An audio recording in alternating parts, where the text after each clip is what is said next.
Kita ke negeri di bawah bayu. Antara paparannya, persidangan Dun Sabah pada hari kedua diisi dengan sesi perbahasan. Perkembangannya kita bersama Rita Aloysius Malik di Kota Kinabalu. Silakan Rita. Baik, Sahih. Mendiang Tan Sri Joseph Kurup selamat dikebumikan di Empire Paradise Christian Memorial Park, Kota Kinabalu, kira-kira pukul 10.30 pagi tadi. Anaknya Dato' Ata menzahirkan terima kasih kepada semua pemimpin dan masyarakat yang meluangkan masa hadir bagi memberi penghormatan terakhir kepada mendiang dan memberi sokongan emosi serta kata-kata semangat kepada mereka sekeluarga. Saya harap bahawa memori dan juga legasi mendiang bapa saya akan kekal sebagai seorang yang sentiasa komited kepada kerja, yang sangat berpendirian kepada prinsip seperti integriti dan khususnya kesetiaan kepada perjuangan dan kepada rakyat. Dan nilai itu juga yang mendiang telah tanam kepada saya dalam membimbing saya untuk menjadi seorang wakil rakyat dan juga pemimpin kepada masyarakat yang saya sedang mewakili. Dato' Ata memberitahu media mendiang bapanya berada di Institut Jantung Negara IJN selama beberapa minggu sehinggalah keadaan kesihatannya semakin menyusut pada 2 minggu lalu. Tan Sri Joseph Kurup menghembuskan nafas terakhir di Institut Jantung Negara Kuala Lumpur pada usia 80 tahun Rabu lepas. Pengasas Parti Bersatu Rakyat Sabah PBRS yang juga bekas timbalan Ketua Menteri Sabah itu meninggalkan seorang balu dan 6 anak. Mendiang Tan Sri Kurup bukan saja seperjuangan, tapi saya anggap sebagai kawan rapat dari mula. Kami bersama-sama dengan Tan Sri Kurup tubuh Parti PBRS. Sudah pasti kami akan merasa sangat kehilangan dengan pemergian Tan Sri. I hope that dia punya semangat juangnya akan terus live on all our members dan semoga kami dapat menjadi lebih kuat lagi selepas ini. Jabatan Perhutanan mengutip hasil balak sebanyak 155.32 juta ringgit tahun lepas. Daripada jumlah itu, 93.27 juta ialah hasil daripada royalti sumber balak dan 3.87 juta hasil kutipan yuran pemeriksaan produk kayu yang diekspor. Setakat 31 Mac, Sabah menerima 28.3 juta ringgit royalti balak dan hasil kutipan yuran pemeriksaan produk kayu yang diekspor pula hampir RM700,000. Bagaimanapun, menurut Pembantu Menteri kepada Ketua Menteri Datuk Nizam Abu Bakar Titingan, kayu balak yang diproses di kilang tempatan tidak dikenakan sebarang yuran. Tiada yuran yang dikutip untuk kayu yang diproses di kilang papan tempatan, memandangkan semua kutipan ke atas kayu balak bulat telah pun dikenakan di kawasan penghasilan, iaitu sebelum ia dihantar ke kilang pemprosesan. Yuran pemeriksaan hanya dikenakan kepada beberapa produk kayu terpilih yang diekspor dan diimport masuk ke negeri Sabah. Datuk Nizam turut memberitahu Dewan Jabatan Perhutanan telah melancarkan pelan tindakan pembangunan ladang hutan bagi tempoh 2022 hingga 2036 sebagai panduan transformasi ladang hutan.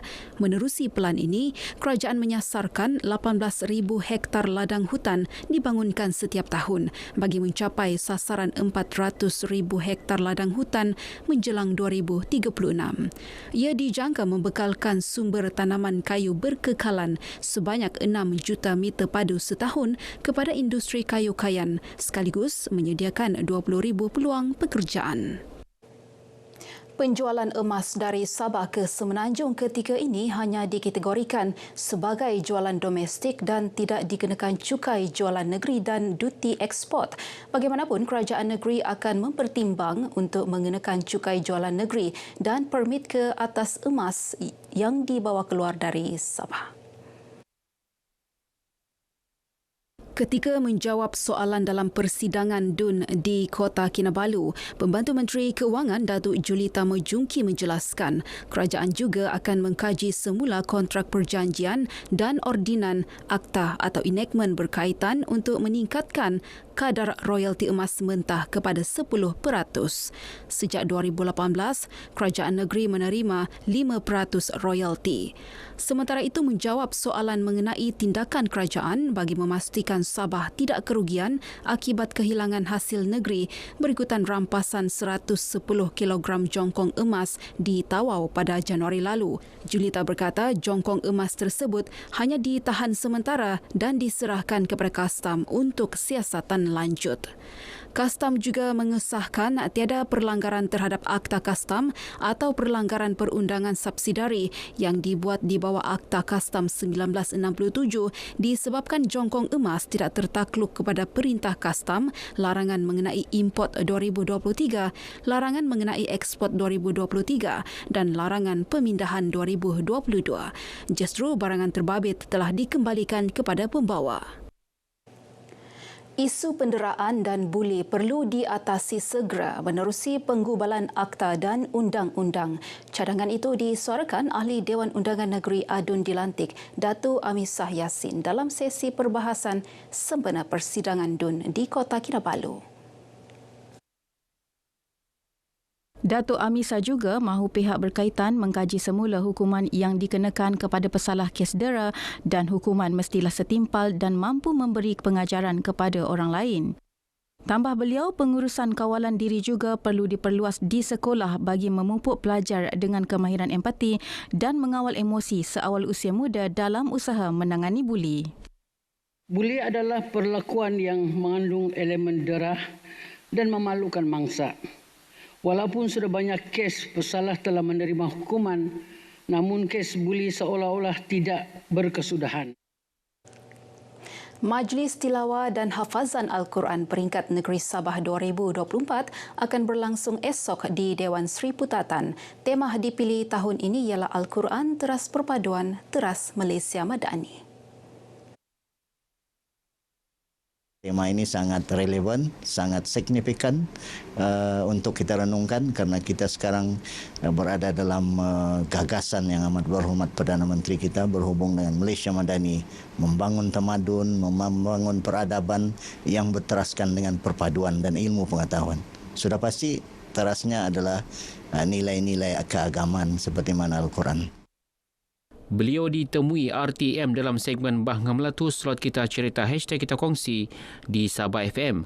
Sepanjang minggu Semara Al-Quran ini juga turut diisi dengan program tilawah interaktif secara langsung di konti Sabah FM, Muzakarah Hakim, Konvensyen Al-Quran serta pertandingan seni khat Islam.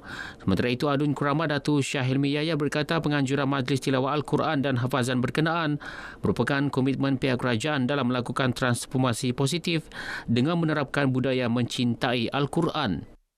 Kita selaku penduduk Putatan amat berbesar hati dan mengalu-alukan bahawa acara sebegini penting, sebegini bersejarah dapat diadakan di daerah Putatan. Jadi kita juga ingin mengalu-alukan kehadiran orang ramai, masyarakat setempat dan yang berdekatan untuk hadir memeriahkan Majlis Tilawah Al-Quran dan Hafazan peringkat negeri ini.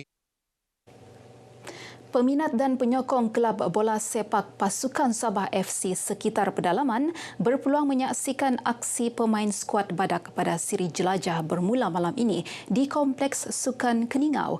Tinjauan RTM di Kompleks Sukan Keningau, peminat sukan ini menanti seawal 6 pagi bagi mendapatkan tiket. Memang sangat-sangat teruja dan kami semua penyokong Sabah FC dan Keningau FA tetap hadir bagi sokongan di Kompleks Sukan Keningau. Walaupun ini perlawanan persahabatan. Inilah julung-julung kalinya pasukan Sabah FC berkunjung ke Keningau dan boleh bertemu dengan peminat-peminat yang ada di sinilah. Jadi mudah-mudahan pada malam ini kita akan saksikan perlawanan yang begitu menakjubkan di antara kedua buah pasukan. Saya tengok dari pagi sangat terja kami ini. Keningau, Nabawan, saya rasa daerah-daerah di sekitar sini sangat teruja dengan kehadiran Sabah FC pada hari ini. Saya harap nanti perlawanan begitu sengit lah. Ini kan first time Sabah FC datang ke Ningau. So agak nervous juga lah untuk tengok siapa pemenang, terutama ke Ningau FA. Kami perlu ambil peluang ini untuk menyaksikan sebab selalunya nampak di TV. Selepas ke Ningau, jelajah perlawanan diteruskan ke Sandakan dan Tawau. Baik, sekian perkongsian dari Negeri di Bawah Bayu. Untuk lebih banyak perkembangan semasa dalam negara, kembali bersama Sahih. Dari sungai hingga ke segara, Palestin pasti merdeka.